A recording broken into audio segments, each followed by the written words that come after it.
क्या पहाड़ भी कभी रोते हैं?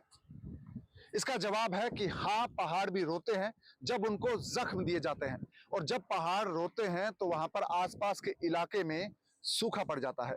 और ये जो जगह है जहां पर मैं आज आया हूं और आपको बताने वाला हूं कि यहाँ के पहाड़ जब रो रहे हैं तो आसपास के 12 गांव में किस तरह के हालात बन गए हैं। जगह है आमलदा और यहाँ पर अभयपुरा माइंस है जहां पर सॉफ्ट स्टोन की माइनिंग होती है और पहाड़ों को खोदा जा रहा है। 80-90 फीट गहराई तक जब पहाड़ों को खोदा गया तो उनमें से पानी रिसने लगा और इसका नतीजा ये हुआ कि आसपास के 10 से 12 गांवों में वाटर लेवल है वो बहुत नीचे चला गया। कभी इन गांवों में 10 फीट ऊपर पानी होता था, कुएं में लोग पानी निकाल लेते थे, लेकिन आज हालात ये है कि यहाँ पर 400 से 450 फीट गहराई में पानी चला गया है।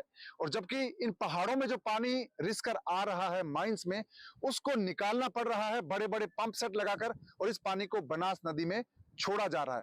यानी कि एक तरफ हालात ऐसे हैं कि माइंस में पानी भर रहा है, उसको निकालने के लिए बड़े बड़े पंप सेट लगाने पड़ रहे हैं, और दूसरी तरफ हालात ऐसे हैं कि बड़े जो तालाब होते थे, जलाशय या झील होते थे, वो सूख गए हैं। तो इस इलाके में इस माइंस का क्या असर पड़ा है पर्यावरण की दृष्टि से और लोगों की जिंदगी को किस तरह से प्रभावित किया है, ये हम जानते हैं। और आज हमारे साथ जुड़ रहे हैं अनु कंवर, जो सामाजिक कार्यकर्ता है और आमलदा गांव की रहने वाली है और जिला है शाहपुरा और है राजस्थान का ये जिला। तो अनु, आप यहाँ पर रहते हैं, आमलदा गांव आपका है, और ये जो माइंस यहाँ पर चल रही है, इसमें पानी जो आ रहा है खदानों में, इसका आपके गांव पर क्या असर पड़ा है? सर, जब मैं छोटी थी और इवन छोटी क्या, मैं जब 4-5 साल पहले यहाँ के हालात देखती थी पानी के, तो ऐसा था कि हम 10 फीट 15 फीट से जो यहाँ छोटी छोटी बावड़ियाँ और कुएं हैं वहाँ से हम पानी ले लेते थे। और हमारे नज़दीक भी जितनी बावड़ियाँ कुएं हैं या हमारे जितने भी देवस्थान है, हर देवस्थान पे एक बावड़ी बनी हुई है और एक कुंड, जिसको हम कुंड कहते हैं, वो कुंड बने होते हैं। वहाँ पर सब बच्चे नहाते थे और 10-15 फीट पे तो पानी था। मतलब अब ये स्थिति है कि अभी हर गांव के अंदर 400 फीट तक कुएं का तो कुछ कहना ही नहीं है, कुएं तो सभी कंप्लीट सूख गए हैं। बट जब हमने ये ट्यूबवेल करवाते हैं, ट्यूबवेल के अंदर भी 400 फीट तक अंदर, जब तक हम करवा रहे हैं 400 फीट अंदर गहरा है, फिर भी पानी नहीं आ रहा है। और अभी हालात ये है कि आप जैसा देख रहे हैं, माइनिंग अभी आपके सामने हो रही है और इसका जो पानी है, अब सरकार पता नहीं कितनी नदियों को इकट्ठा करके हमारे राजस्थान में पानी लाने की बात कर रही है। और हमारा गांव एक ऐसा है जो यहाँ का पानी हम नदी में छोड़ रहे हैं। तो इसका मतलब सरकार कोई आंखों पे पट्टी बांध रखी है या क्या है, मुझे समझ में नहीं आता।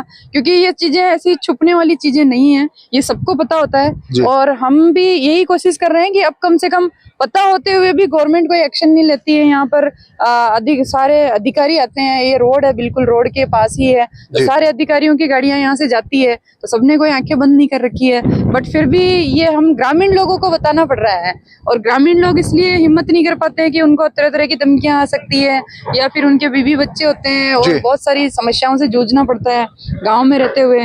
बट इसको किसी न किसी को तो ये मुहिम लेनी पड़ेगी कि ये जो पानी है इसको बचाया जाए। और कैसे न कैसे, हम ये नहीं कह रहे हैं कि आप माइनिंग बंद करो, बट जो माइनिंग कर रहे हैं उसका सही तरीका प्रोसेस करना चाहिए इनको।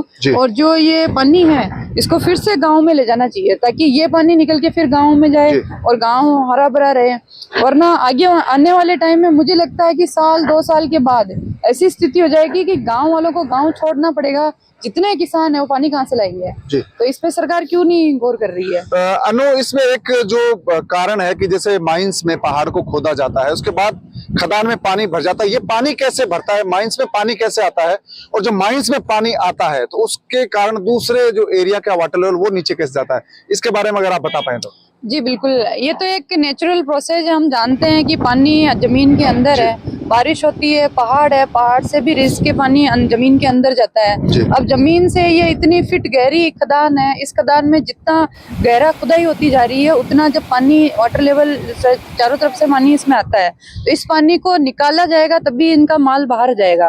क्योंकि ये पानी अगर भरा रहेगा तो ये पूरा ओवरफ्लो हो जाएगा, इससे इनका माल निकल नहीं पाएगा। तो इस चक्कर में ये इस पानी को बाहर, मतलब पाइपों के थ्रू, जैसा कि आप देख पा रहे हैं इधर पाइप्स में पानी निकल रहा है, किस तरीके से कितना पानी निकल रहा है। इस पूरे पाइप को ये बाहर गांव में ना देके इसको सीधा बनास नदी के हैंड ओवर कर रहे हैं, नदी में जा रहा है। हमारे किसानों के तो कोई काम नहीं आ रहा है। और ये तो एक नेचुरल छोटा सा बच्चा भी बता सकता है कि जब इतना पानी आपके वहाँ से निकाला जाएगा और इतना पानी जब बर्बाद किया जाएगा, हम तो एक मतलब घर में भी बोलते हैं पानी बचाओ, जल बचाओ, पानी बचाओ, ये नारे सरकार खुद लगा रही है।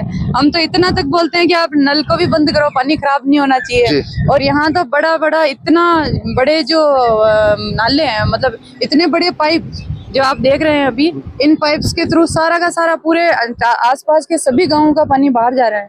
जी, तो ये जो पानी आता है खदान के अंदर, इसका साइंस ये है कि जब किसी पहाड़ को तोड़ा जाता है, उसको खोदा जाता है, उसमें क्रैक्स आ जाते हैं और उस क्रैक्स के कारण जो आसपास के नजदीक के एरिया में जो भी वाटर बॉडी होती है, चाहे वो तालाब हो चाहे झील हो, उसका पानी रिस कर इस खदान में आ जाता है और इसमें पानी भरना शुरू हो जाता है। तो वही चीज यहाँ पर अभयपुरा माइंस में हो रही है। यहाँ पर लगातार पानी भरा हुआ है और इस पानी को निकाला जा रहा है, निकालना पड़ रहा है। तो अनु, जो इम्पैक्ट जो पर्यावरण की दृष्टि से बहुत बुरा इम्पैक्ट पड़ रहा है, क्योंकि पानी आसपास के इलाके का यहाँ पर रिस्क आ रहा है, जिससे आपके कुएं सूख गए हैं, ट्यूबवेल्स का पानी कम हो गया है, खेती को पानी कम मिल रहा है।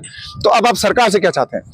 सरकार से मैं यही चाहूंगी सर कि जितने खनन है, चलो आप खनन नहीं रोक रहे हो, कोई दिक्कत नहीं है, हमारे को इससे कोई इश्यू नहीं है, रोजगार मिल रहा है, ठीक है, बट इस पानी को बचाया जाए और इस पानी को हमारे गांव के आसपास के जितने गांव हैं उन तक पहुंचाया जाए, ताकि उनको फसल मिले, गर्मियों में फसल कर पाए वो। अब ये पानी आप देख रहे हैं कितना वेस्ट हो रहा है। गर्मियों में आप देखेंगे हमारे आसपास के गाँव में सब सूखे पड़े हुए हैं, कोई उसको खेत कोई काम में नहीं ले रहा है क्योंकि पानी नहीं है, और इसी पानी से हमारे सारे गांव हरे भरे हो सकते हैं। तो एक छोटी सी मुहिम है सरकार के लिए कि इसको एक पानी को बड़े टंकी बना के या जैसे भी स्टोर करना चाहे, जल स्रोतों का जो भी है उस तरीके से ट्रेडिशनल जल स्रोत है उनमें डाला जाए, या फिर कुछ टंकी बना के इनको पानी को पाइपलाइन के थ्रू हर गांव में पहुंचाया जाए। तो ये तो इतना पानी है कि